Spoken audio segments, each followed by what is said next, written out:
Oh,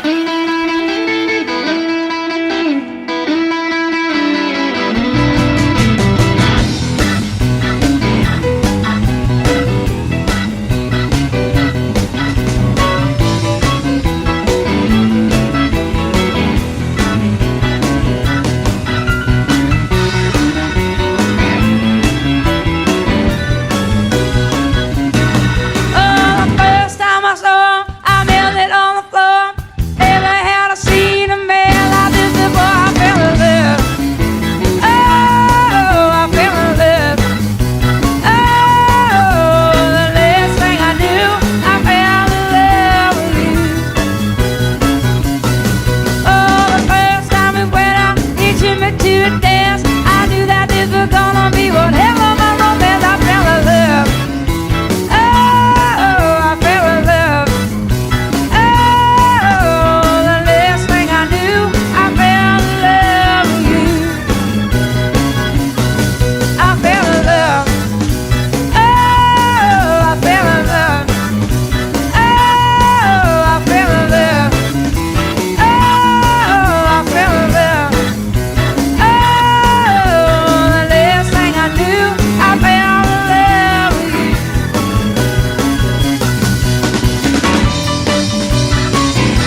up this morning with that low-down blues. Moonlight in my mirror, baby, I got nothing to lose. Your love like whiskey burn me deep inside. That old heart's a raging, but I still won't hide.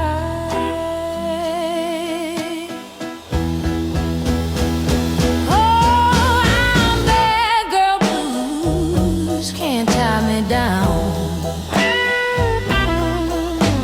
Strutting these streets like I own this town.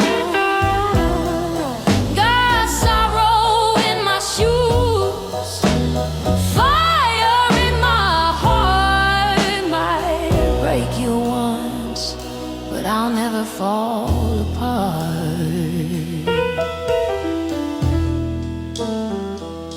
Your sweet talking lies, honey, don't mean a thing.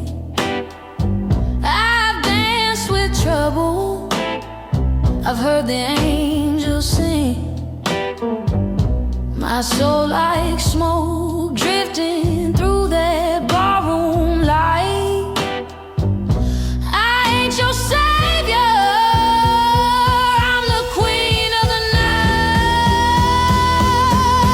When the horn blows low and the bass starts swinging, I find my rhythm, I keep on singing. Your shadow on my heels won't slow me down.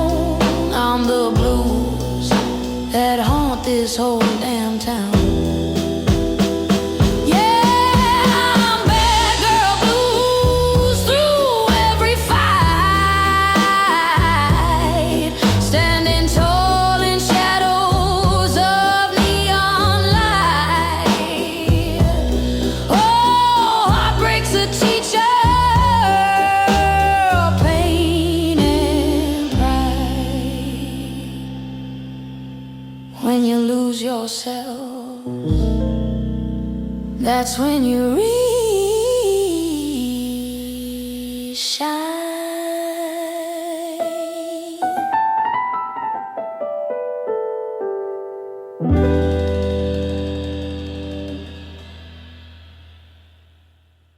There ain't no use to sit and wonder why, babe, if you don't know by now. Ain't no use to sit and wonder why, it'll never do somehow. Oh, when your rooster crows out the break of dawn, look out your window and oh, I'll be gone. Oh, and you're the reason I'm traveling on. Don't think twice, it's alright. Ain't no use in turning on your light, babe, the light I never know. Oh, now it ain't no use in turning on your light. I'm on the dark side of the road. Oh, now I'm thinking and wondering, walking down the road. Oh, I once loved a man, a child, I am told. Oh, I gave him my heart, but it won't in my soul. Now don't think twice, it's alright. Ain't no use in calling out my name, boy, like you never done before. Oh, now it ain't no use in calling out my name now. I can't hear anymore. Oh, I wish there was something you might do I say? Oh, to try and make me change my mind and stay. Oh, but we never did too much talking anyway. Now don't think twice, it's alright.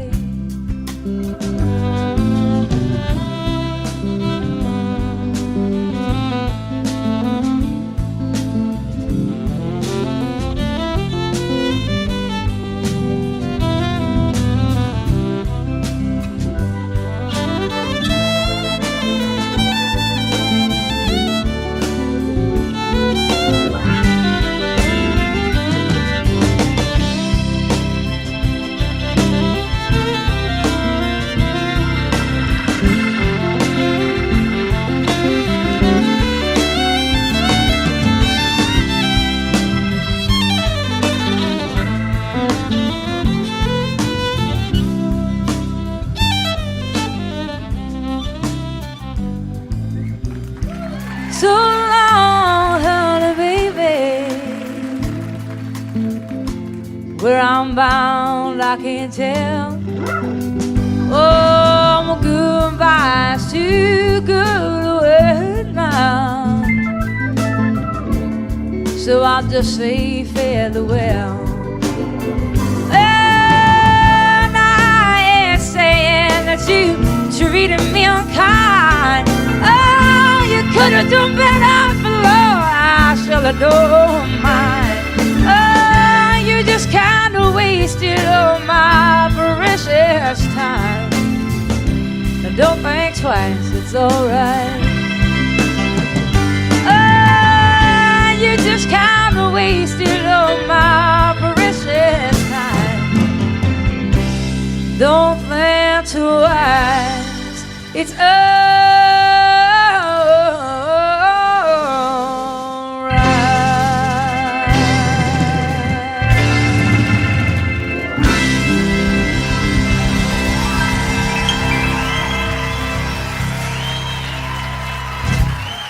Thank you.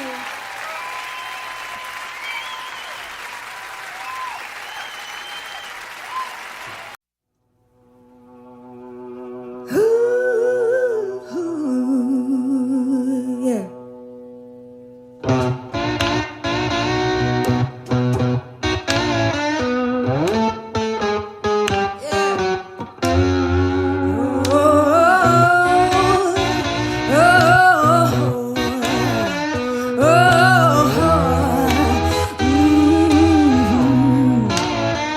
You better come on in my kitchen, yeah, 'cause it's going to be raining outdoors. Ooh, the woman I love, yeah, I stole her from my best friend. Some joker got lucky, yeah, stole her back again, yeah. You better come on in my kitchen, hey, 'cause it's going to be raining outdoors. Ooh, the woman I love, yeah, I stole her from my best friend. That joker got lucky, yeah, and stole her back again. Hey, you better come on in my kitchen, 'cause it's going to be raining outdoors. Ooh, oh,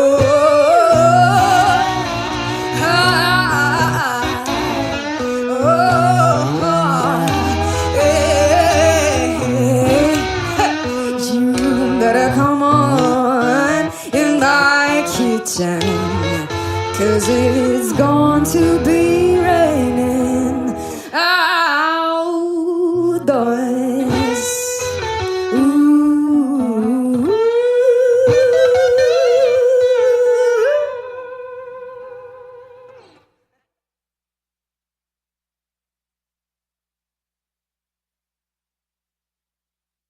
Woke up this morning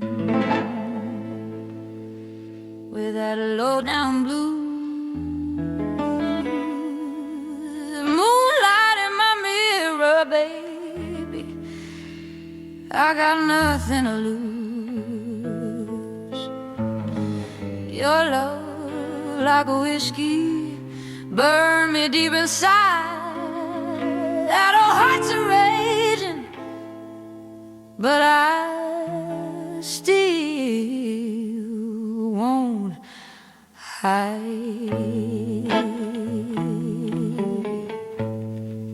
Oh, I'm bad girl blues, can't tie me down, strutting these streets like I own this town. Got sorrow in my shoes, fire in my heart. Might break you once, but I'll never fall apart.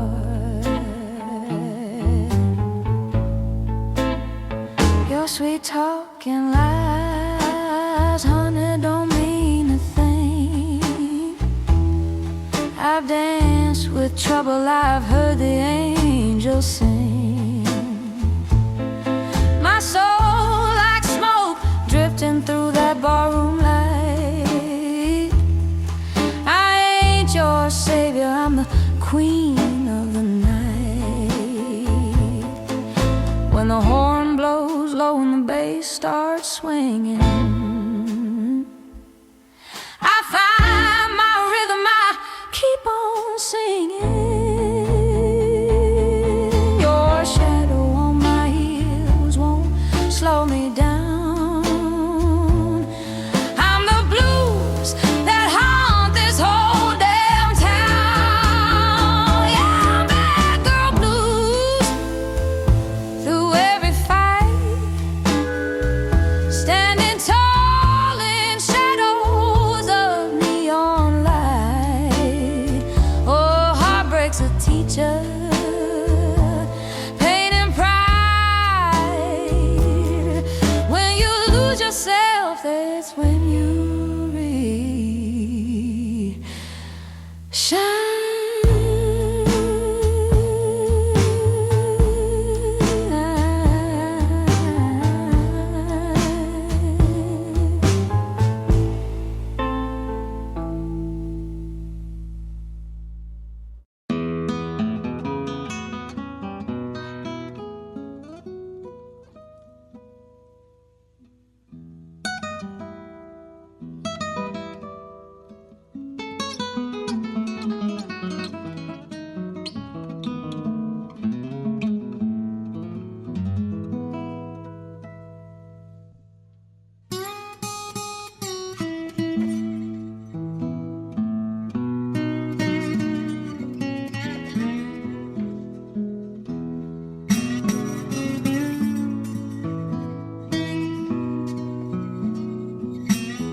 Cuando llega la noche,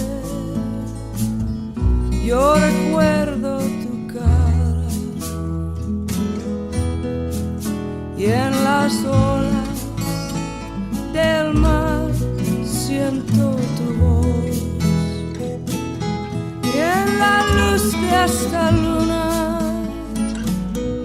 es tu piel que me roza.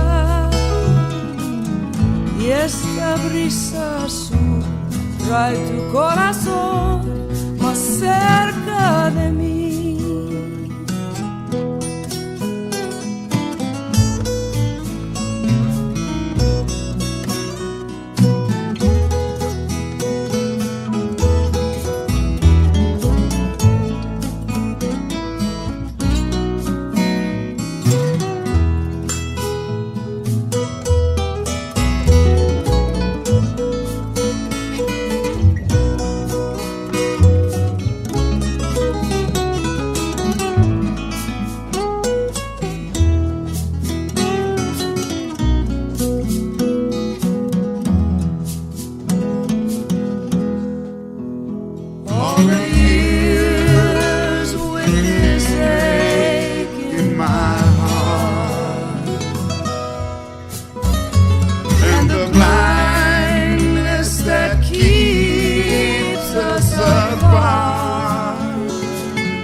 recuerdo su cara y en las olas del mar yo siento tu voz. Y la luz de esta luna es tu piel generosa y este brisa azul trae tu corazón más cerca de mí. Esta brisa azul trae tu corazón más cerca de mí.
Feeling far. Your ghost in the corner, sipping cheap regret. I gave you my heart, you ain't done with it yet.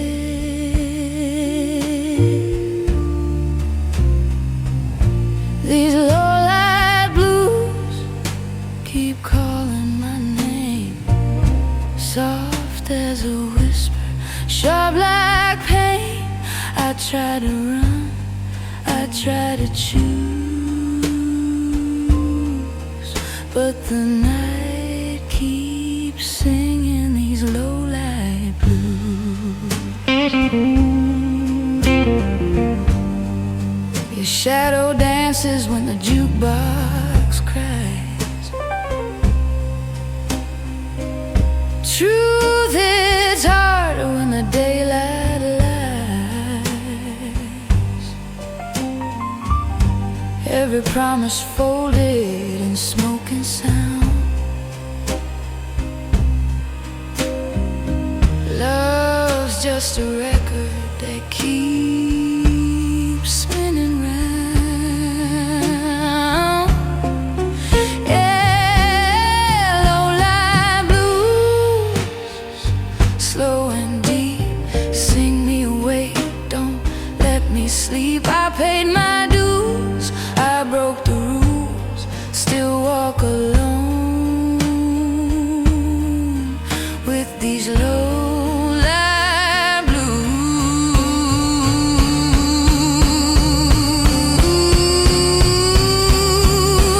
When the bass breathes low and the piano sighs, I feel my strength between the lines.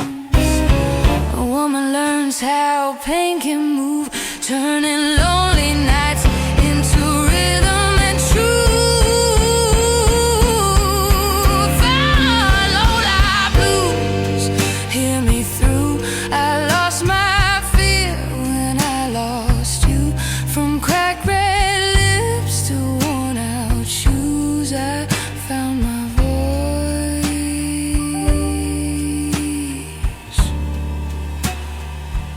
in these low-light blues.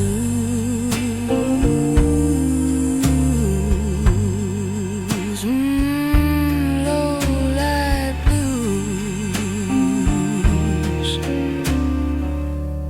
faded out slow.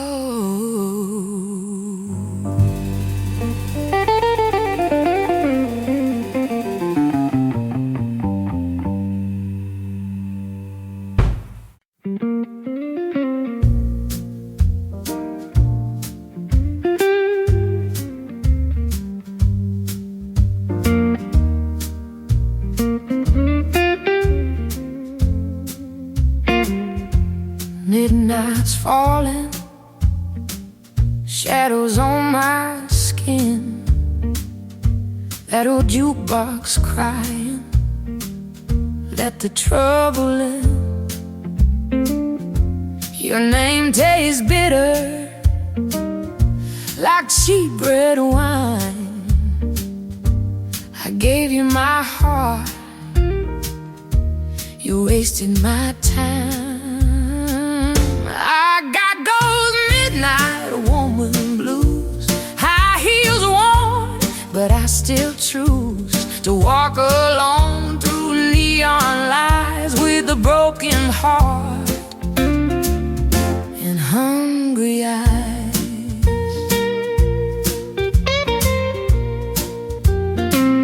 You said forever with a crooked grin, but your love was trouble wrapped in sin. I learned my lesson in a smoke-filled room.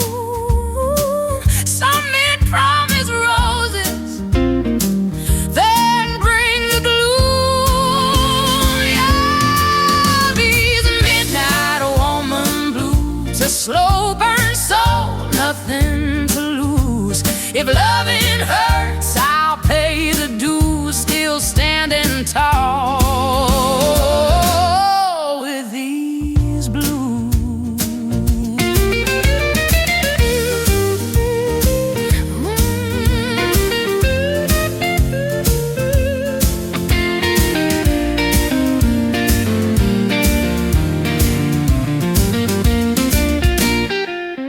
When the bass rolls low and the piano moans, I feel alive in my shattered bones. A woman sings what she's been through. Pain turns gold when the rhythm's true. Oh, midnight woman blues, hear my cry, love too deep. But I won't deny this voice was born from truth and scars. I ain't yours, I belong to the stars. Yeah, midnight woman blues fade out slow. Let the sorrow cruise.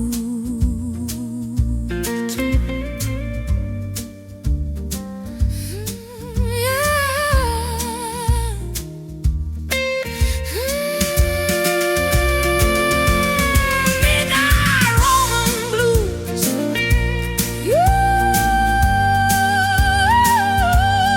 Midnight woman blues.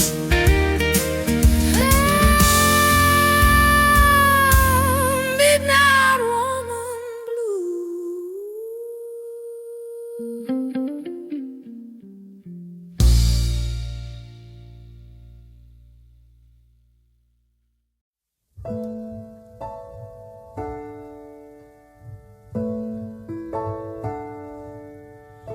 Ain't I got you on the back foot? And you know I got you really good.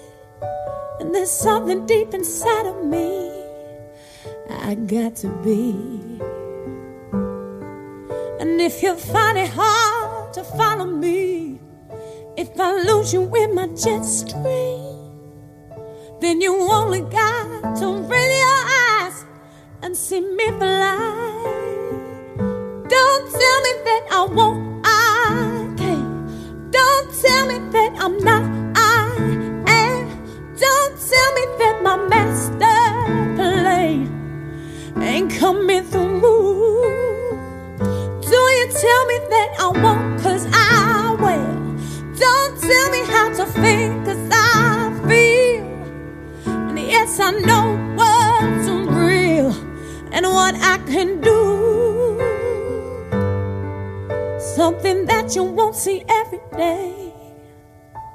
A little girl who found her way through a world that's designed to break on loving your dreams. And if there's one thing I would say to you, is that there's nothing that you can't do. And yes, it's all about your attitude. Don't let them get to you. Don't you tell me that I won't, I can't. Don't tell me that I'm not, I am. Don't tell me that my master play ain't coming through. Now don't you tell me that I won't, I will. Don't tell me how to think, 'cause I feel. And yes, I know what's real and what I can do. Ooh, yeah. Ooh, hey. Oh, don't you tell me nothing, no.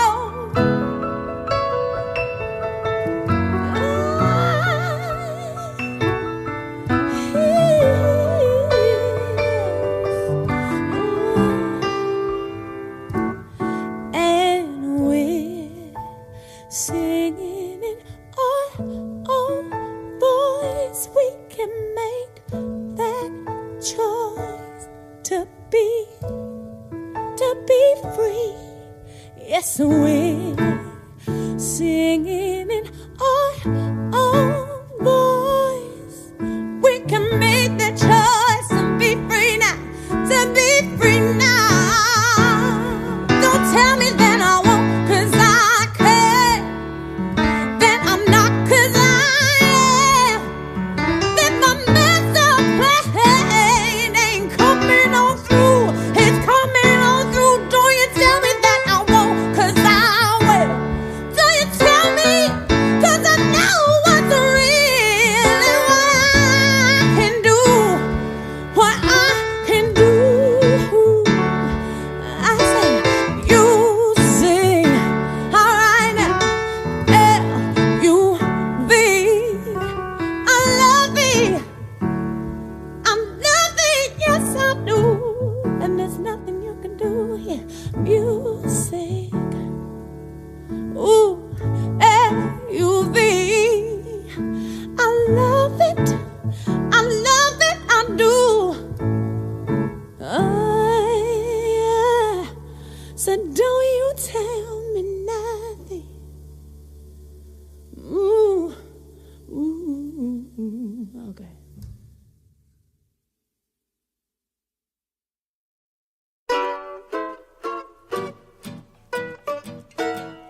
midnight's falling,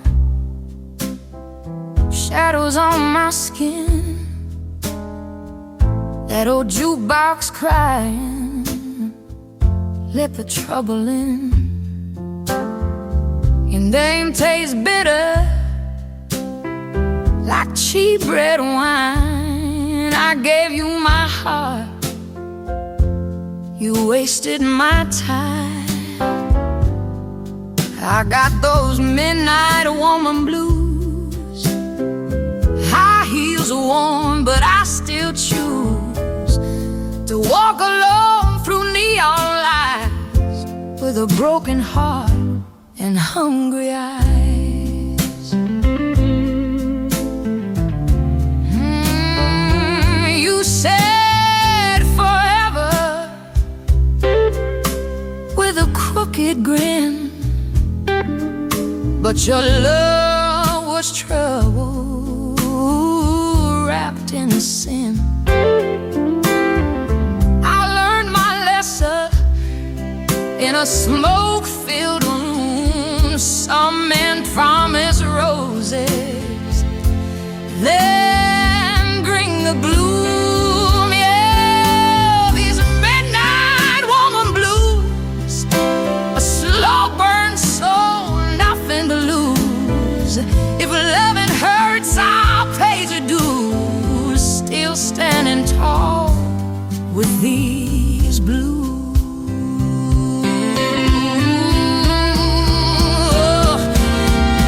When the bass rolls low and the piano moans, I feel alive in my shattered bones. A woman sings what she's been through. Pain turns gold when the rhythm's true.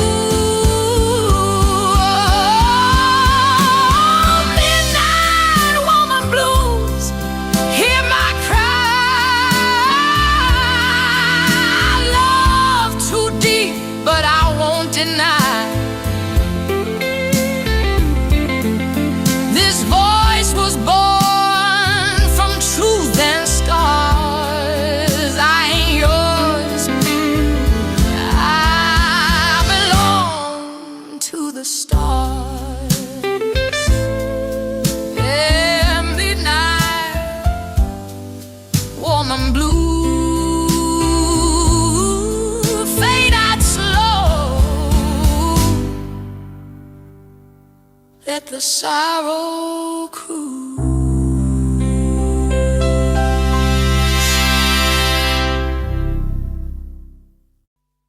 Had dinner with him last The night. Graham. Oh, were you? Basher. Oh, Basher. He's fantastic. What a fine man. A fine musician.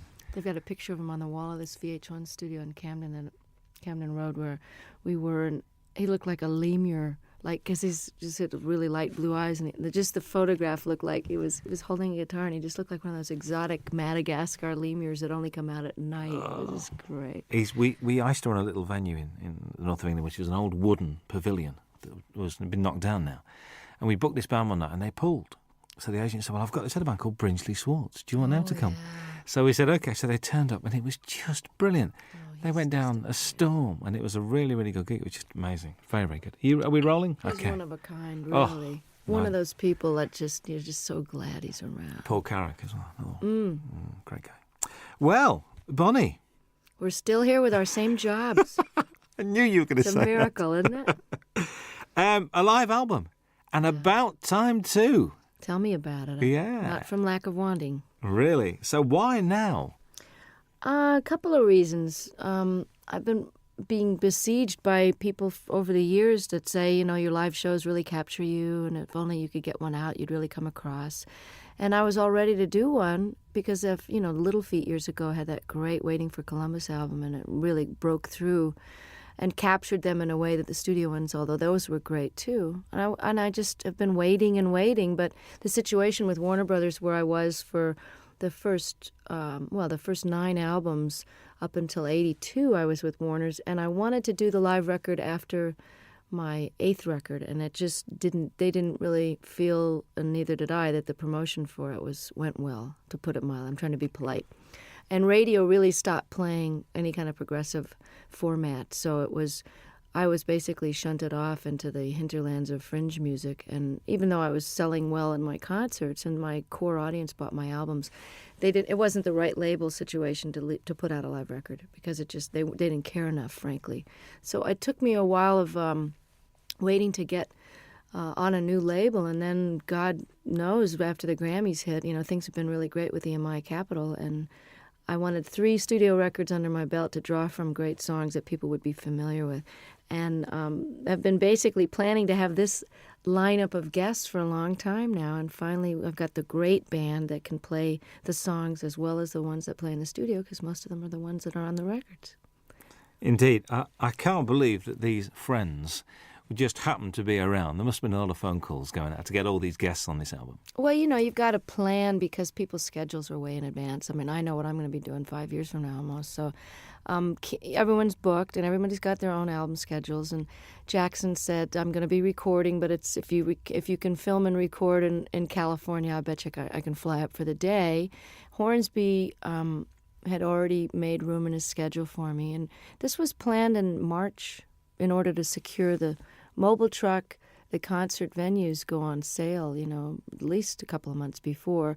And, of course, the film crew, we had 9 35-millimeter camera, film for 2 days. So, that's almost $1 million type of proposition just for the film alone to film the 2 nights. And so, yes, it had to be way planned and approved and paid for in advance.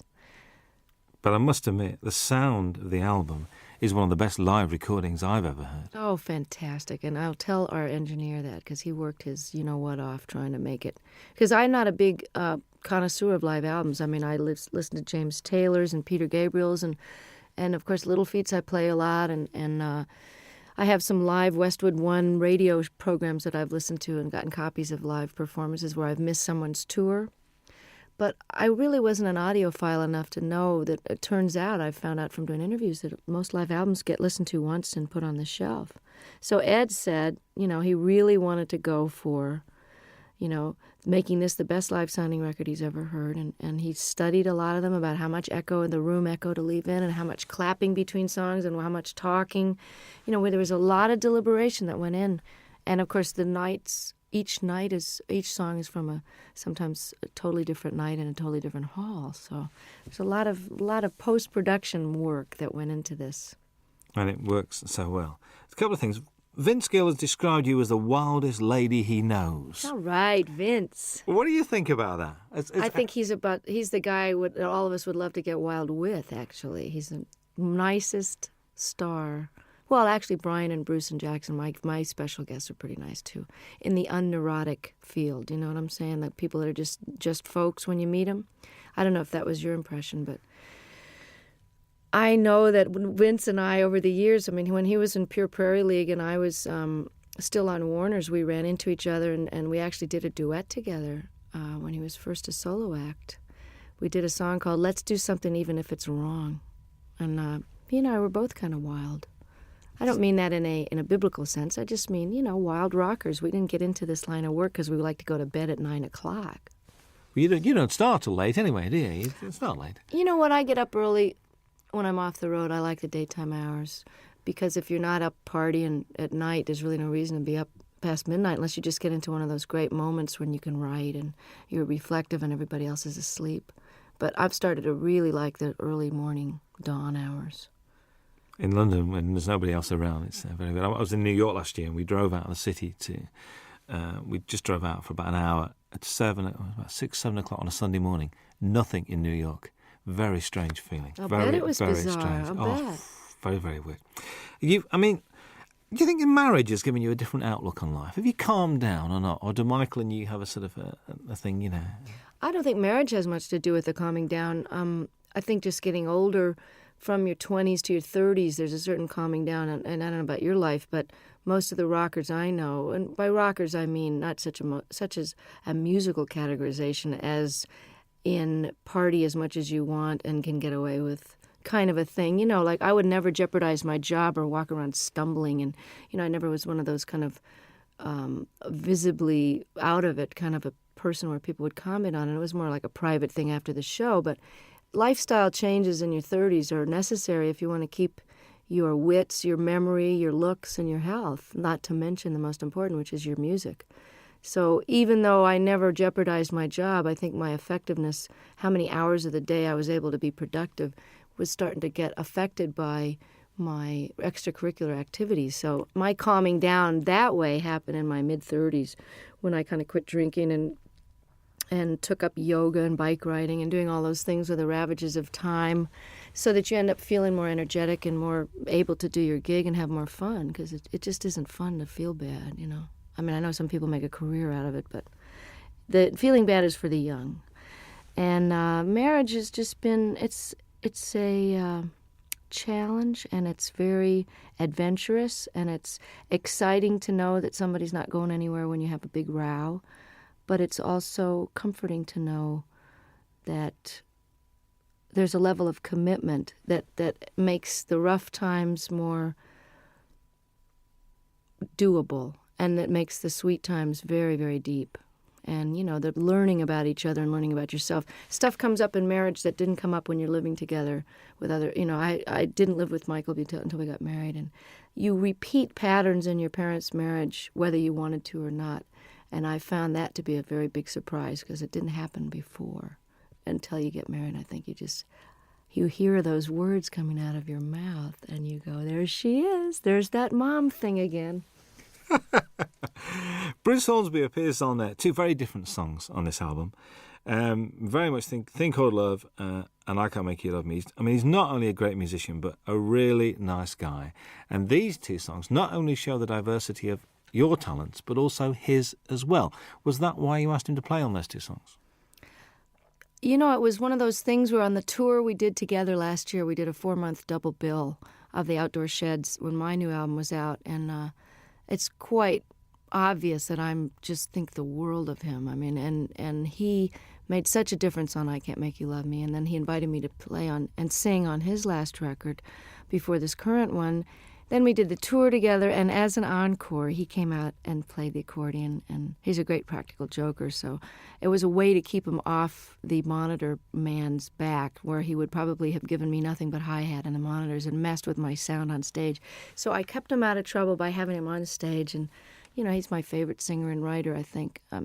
It's just, you know, Prine and Jackson Browne and him, that's it, and Paul Brady.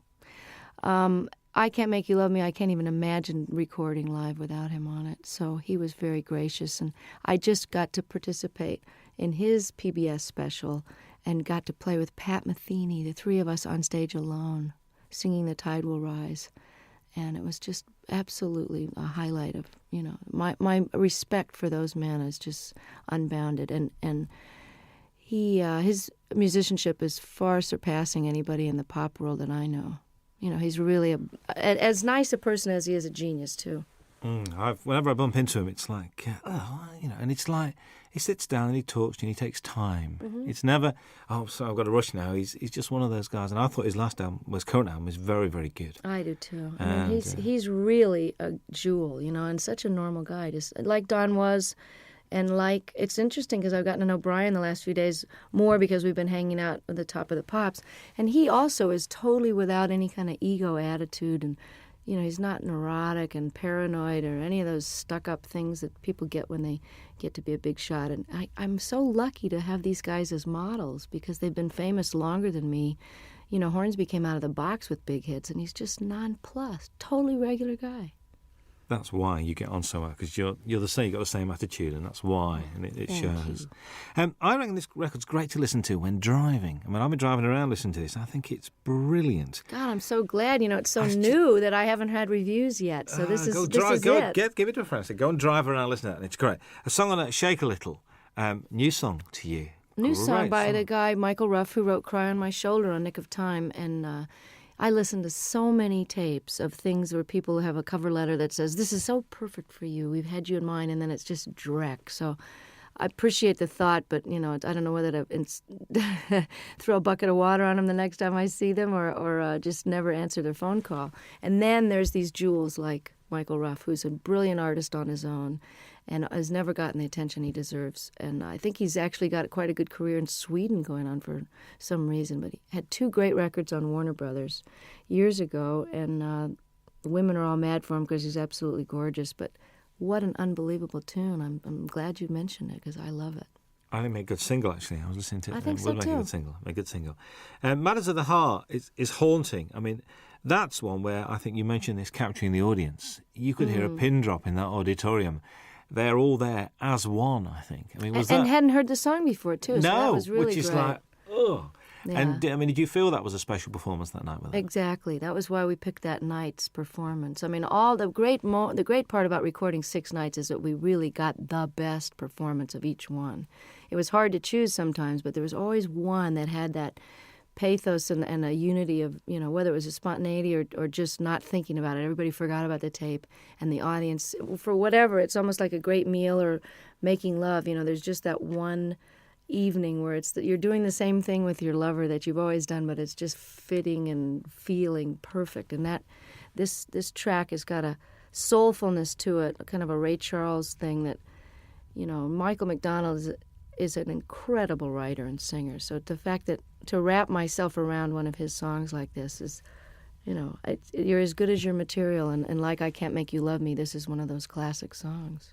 I think what's nice about this record as well is it's not Bonnie Raitt's greatest hits live, which I'm so pleased about.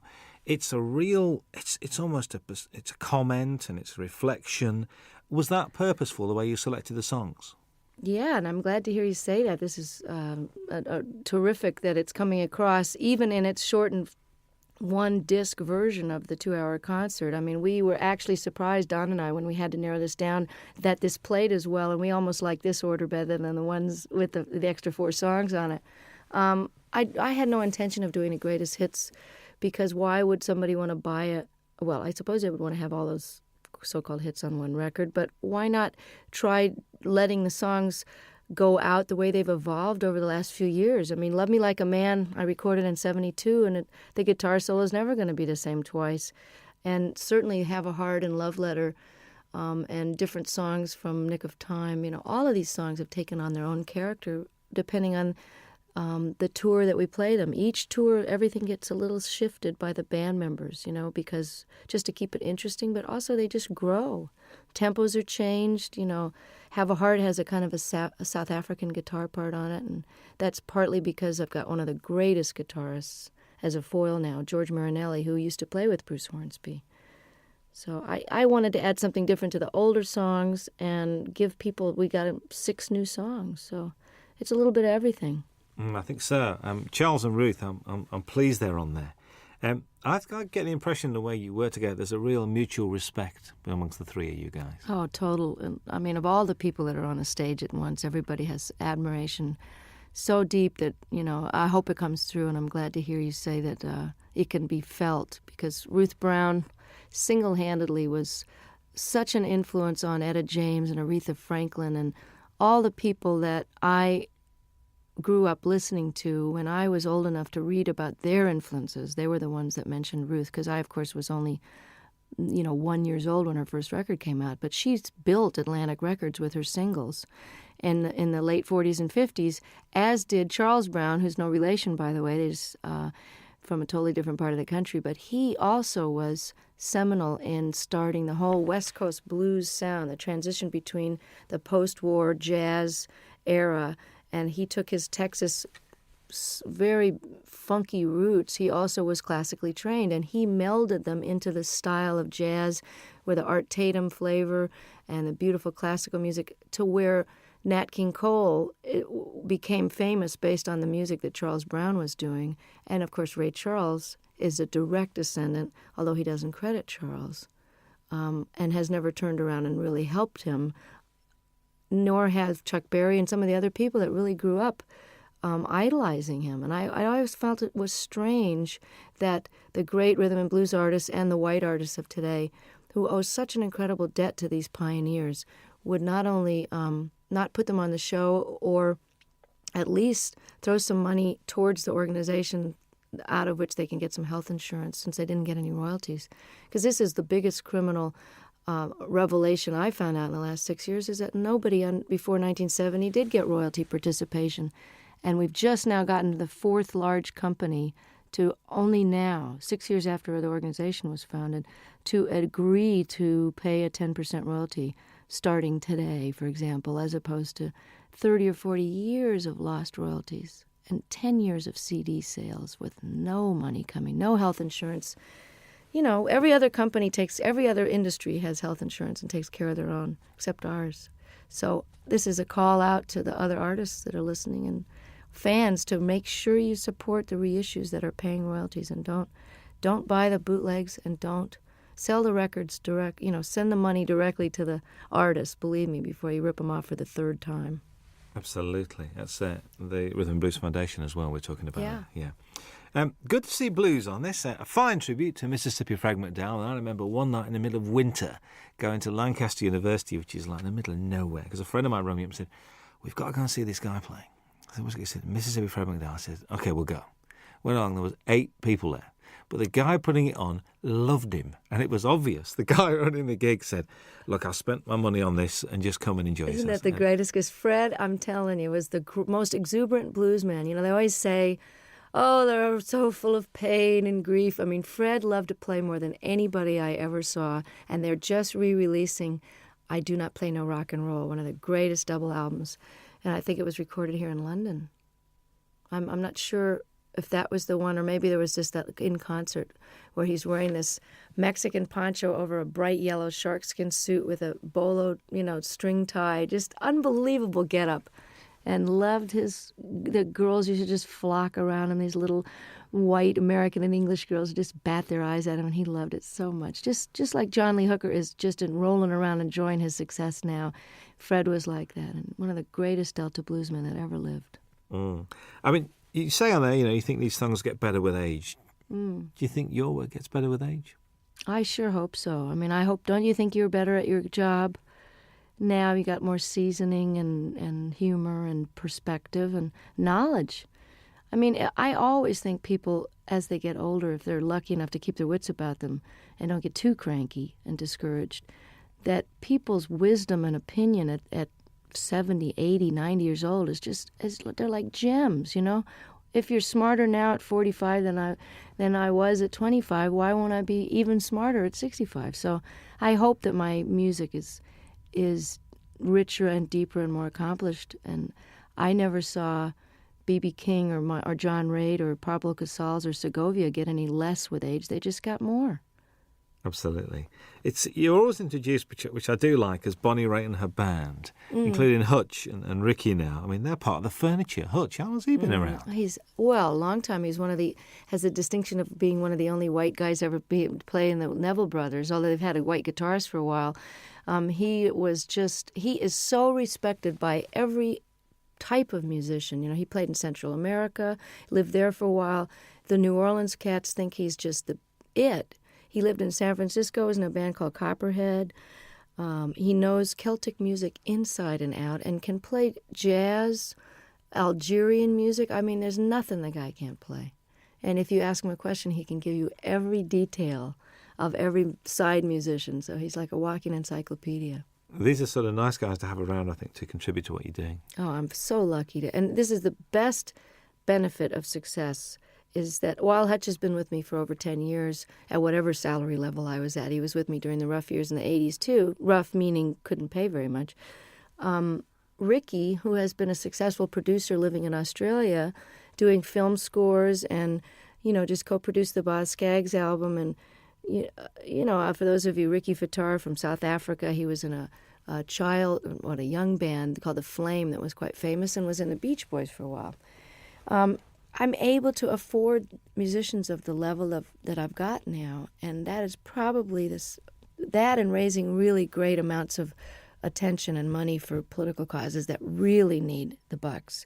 Those are the two most incredible aspects of my success that have made the biggest difference, that and good catering, backstage, to actually eat food that hasn't been sitting there for 4 hours. But to be able to play with Ricky and Hutch and have them leave home and come and play with me it's like a dream come true to every night have these guys. And that's why this record was done now. That's why I say in the liner notes, this was the time and you are the reason. Absolutely.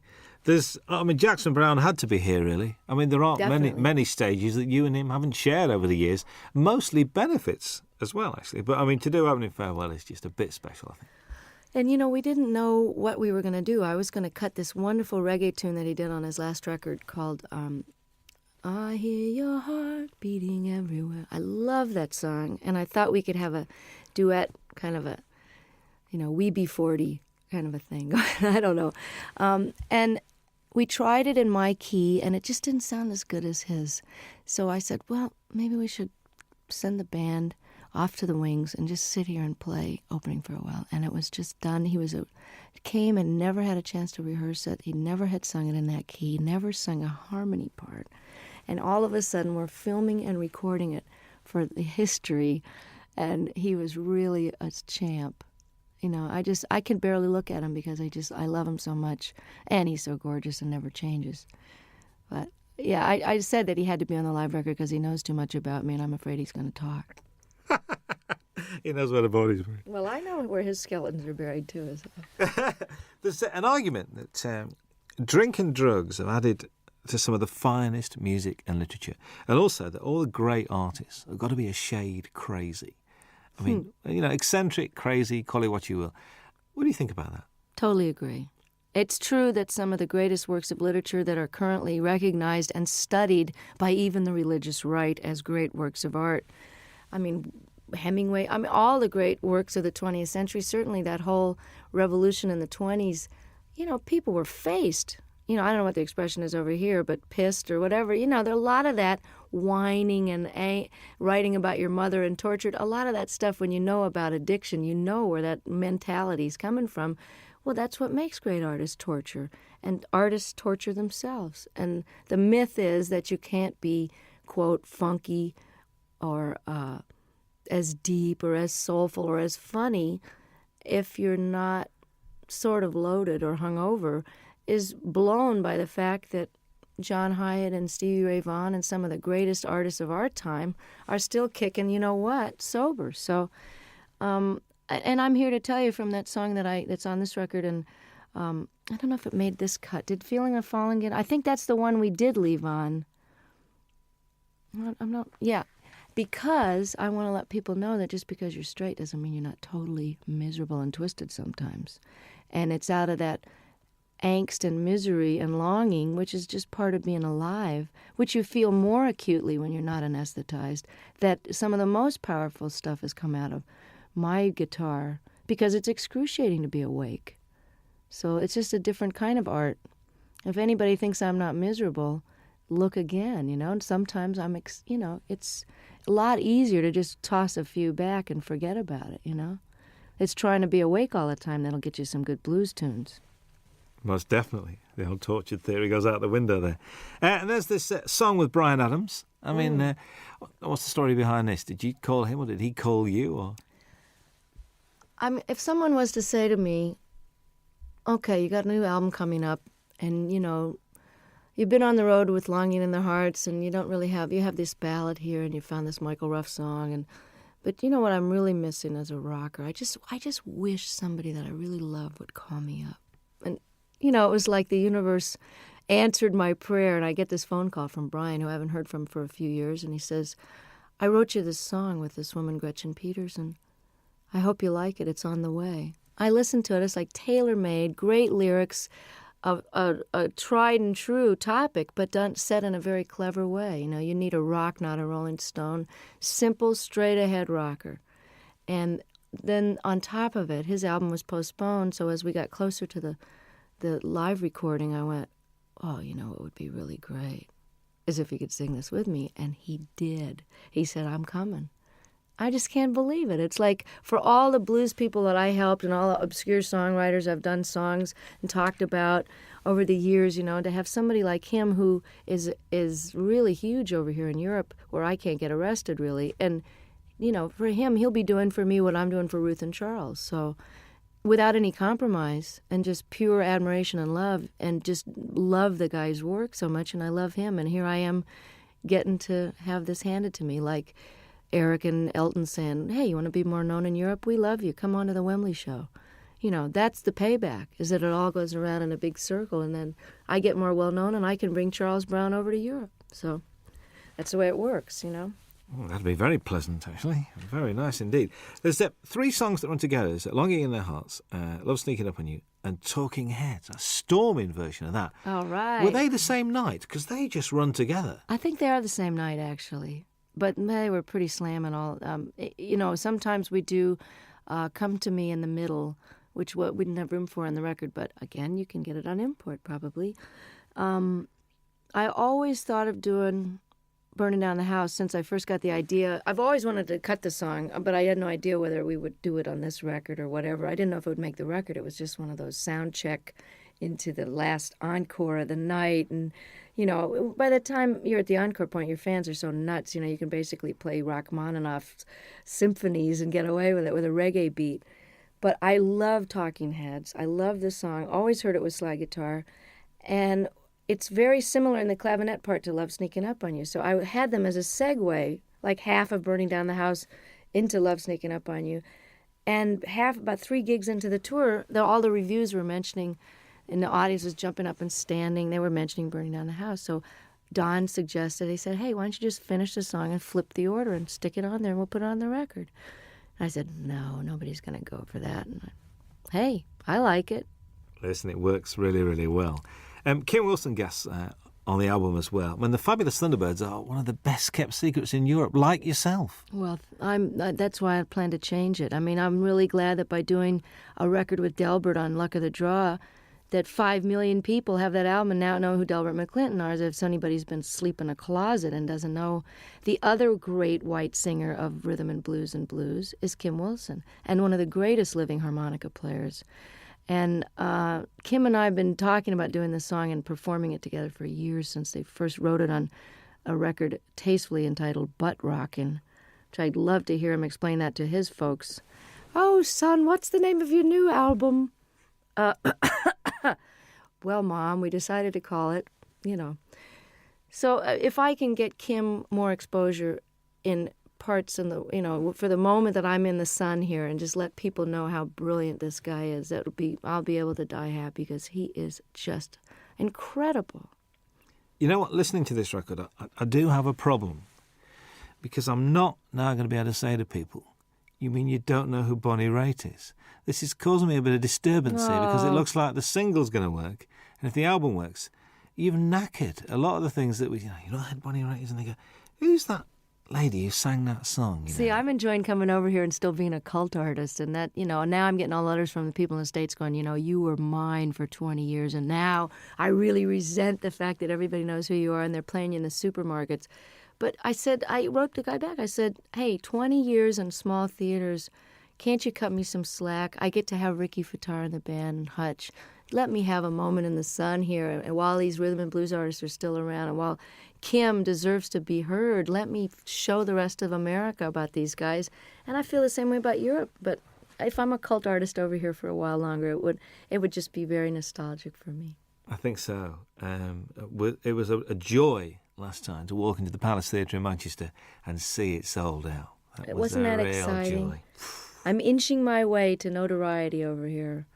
And, I'm really thrilled that this record, that you think it's great, because I'm so proud of it. I mean, it took me a long time to get these songs together, and I took a lot of care in the mixing of it and the choosing of them. And I think if you're coming into me new, that you'll be able to get a good glimpse of what it was like before and some of the blues stuff.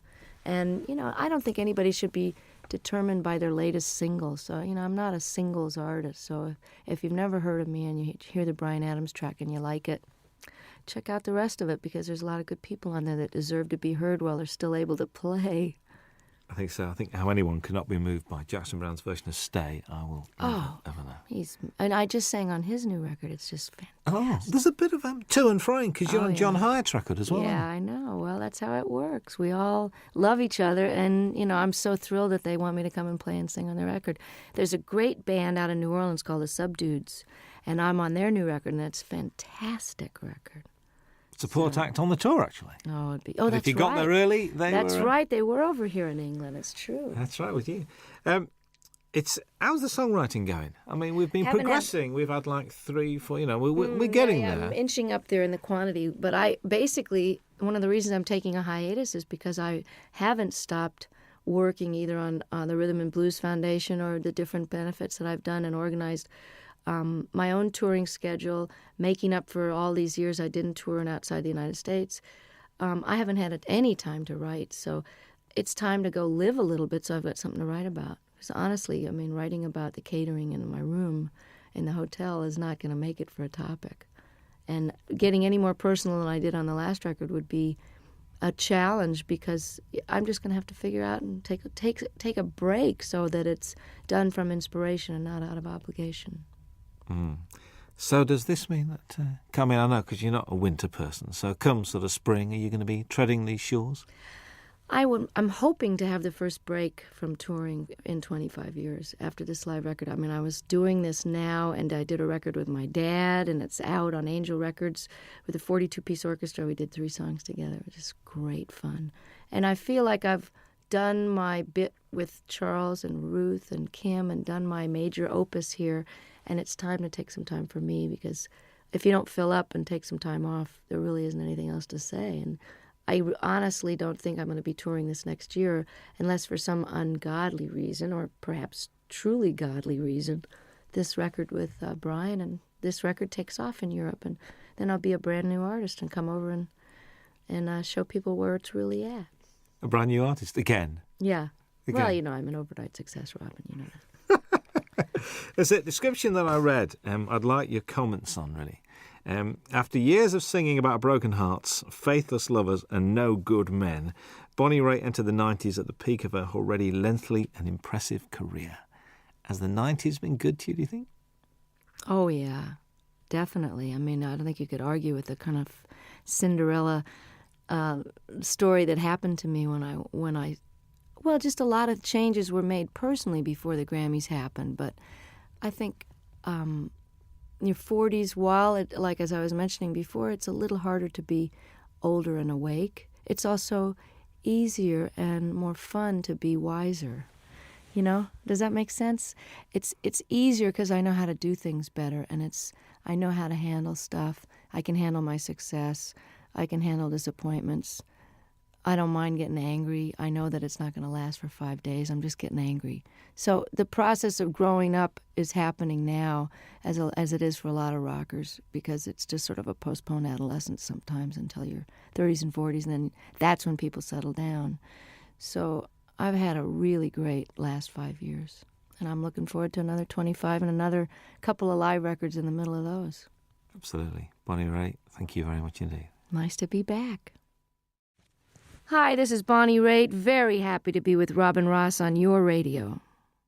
I want to go to Dave, Scotland. Right. If we send him a tape, right, he'll do a 2-hour special.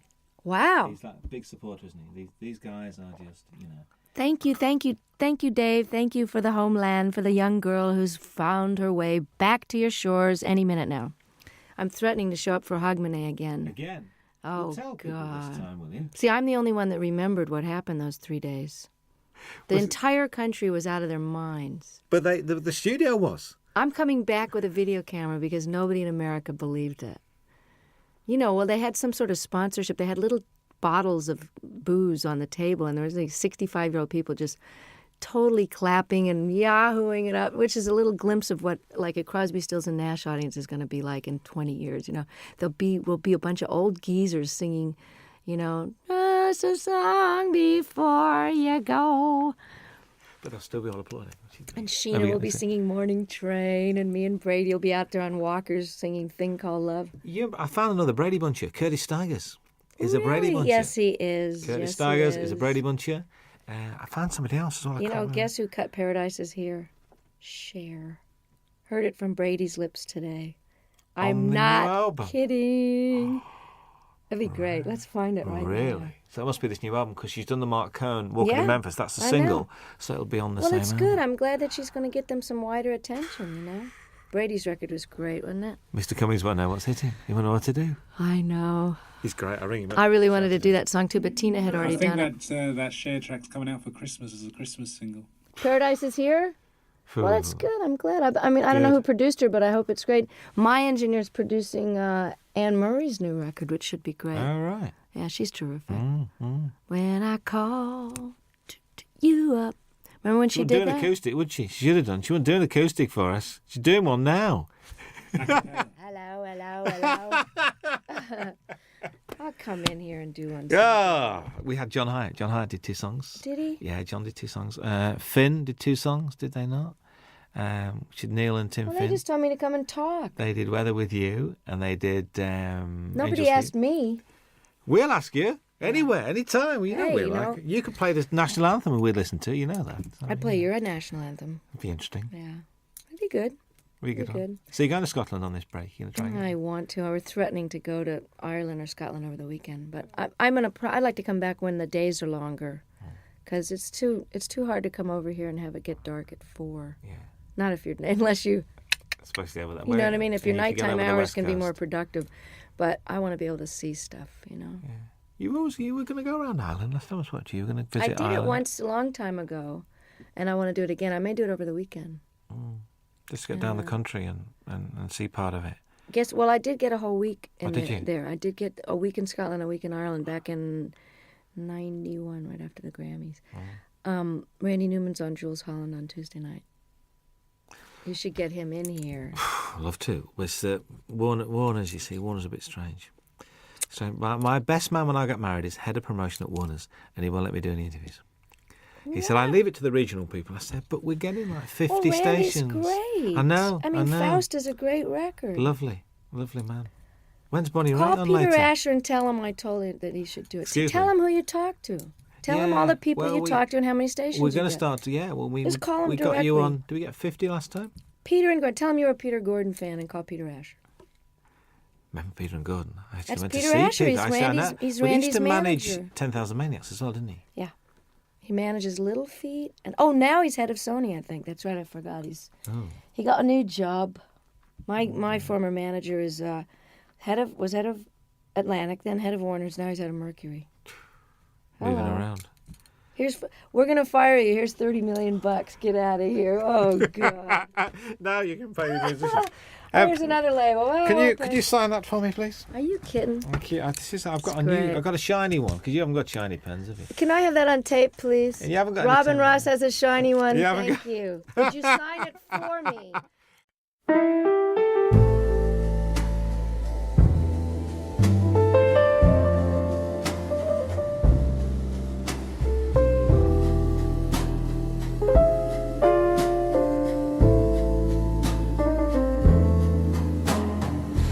Low light burning in a one-room bar.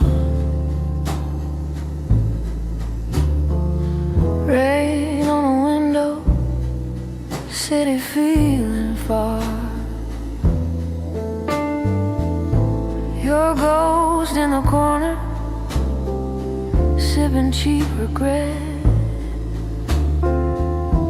I gave you my heart, you ain't done with it yet. These low-light blues keep calling my name, soft as a whisper, sharp like pain. I tried to run, I tried to choose, but the night keeps singing these low-light blues. Your shadow dances when the jukebox cries. Truth hits harder when the day lies. Every promise folded in smoke and sound. Love's just a record that keeps spinning round. In low-light blue, slow and deep, sing me awake. Don't let me sleep.